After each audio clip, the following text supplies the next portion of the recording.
ছাত্রীরা এসেছে, তারা মাঠের পূর্ব প্রান্তে চলে এসে এবং শিক্ষক যিনি রয়েছেন তেনাকে একটু আমাদের টেবিলের সামনে আসার জন্য আহ্বান জানাচ্ছি।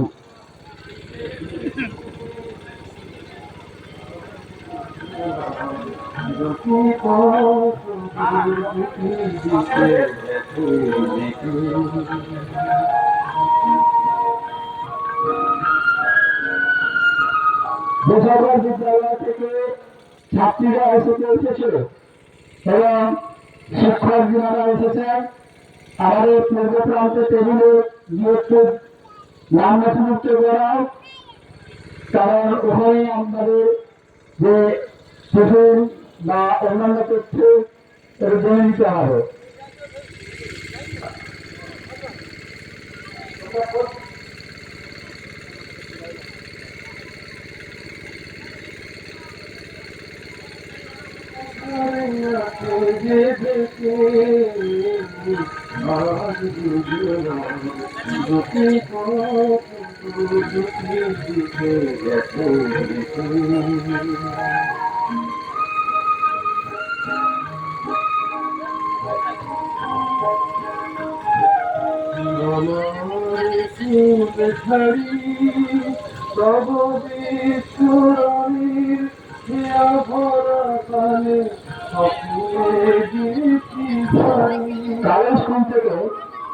স্কুল থেকে যিনি শিক্ষক বা শিক্ষিকা এসেছেন ওনাকে একটু পূর্ব প্রান্তে আমাদের টেবিলের কাছে আসার জন্য আহ্বান জানাচ্ছি।